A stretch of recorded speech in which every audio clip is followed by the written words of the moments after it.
আমাদের মায়াবিনী নামের ছোট্ট একটি গ্রাম।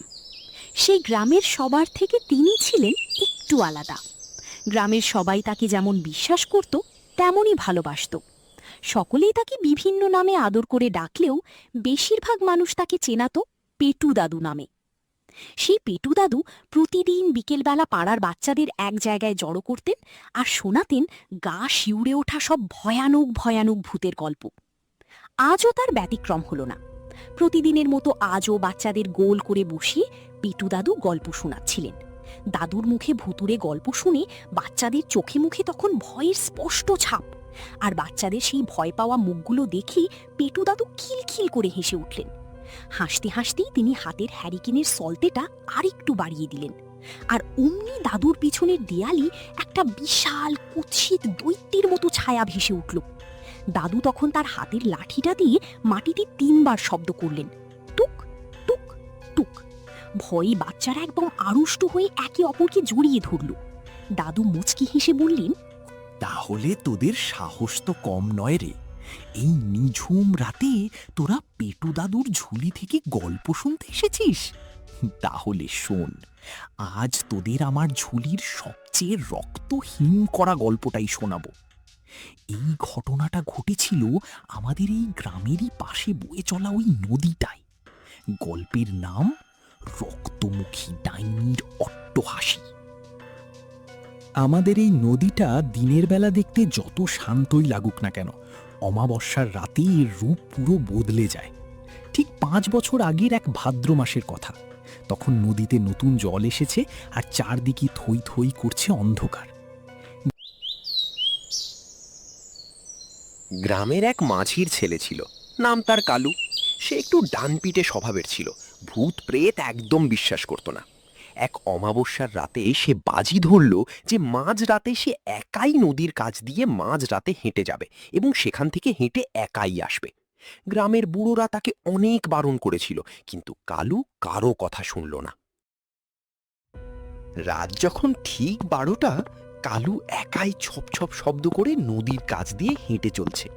চারদিক এতটাই অন্ধকার যে নিজের হাতটাও দেখা যাচ্ছিল না। শুধু পাহাড়ের ওপর থেকে একটা অদ্ভুত ঠান্ডা হাওয়া আসছিল। কালু যেই নদীতে হাঁটছিল, অমনি নদীটা যেন হঠাৎ শান্ত থেকে উত্তাল হয়ে উঠল। কোনো বাতাস নেই, অথচ নদীতে বড় বড় ঢেউ উঠতে লাগলো। কালু বুঝলো নদীটা কেমন একটা হয়ে গেছে। সে ভাবল নিশ্চয়ই তেমন কোনো না। সে মনের আনন্দে জোরে জোরে হাঁটতে লাগলো।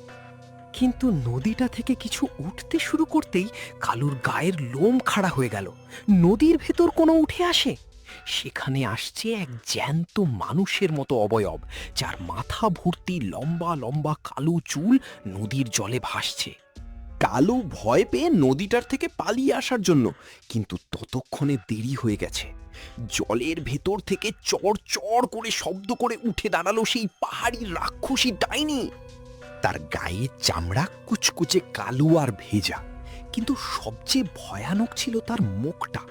তার চোখ দুটো ছিল সাপের চোখের মতো হলদে আর জলজলে, আর তার মুখ থেকে কষ বেয়ে টকটকে লাল তাজা রক্ত নদীর জলে মিশে যাচ্ছিল। ডাইনিটা কালোর দিকে তাকিয়ে তার 2 পাটি ধারালো করাতের মতো দাঁত বের করে এক বিকট অট্টহাসি দিল। সেই হাসির শব্দে নদীর চারপাশের গাছে বসে থাকা শত শত পাখি একসাথে চিৎকার করে উড়ে পালালো। কালুর মনে হলো সেই হাসির চোটে তার কানের পর্দা ফেটে যাবে। ডাইনিটা তার লম্বা জিভ বের করে কালুকে ভয় দেখাতে শুরু করলো। এদিকে আমি নদীর পাড়ে দাঁড়িয়ে কালুর জন্য অপেক্ষা করছিলাম।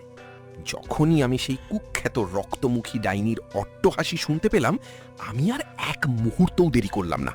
আমি পকেট থেকে আমার তান্ত্রিক গুরুর দেওয়া সেই রক্তচন্দন আর লোবান বের করলাম। নদীর পাড়ে একটা বড় আগুন জেলে আমি সেই চন্দন আর লোবান আগুনে ছুঁড়ে দিয়ে জোরে জোরে মন্ত্র পড়তে লাগলাম।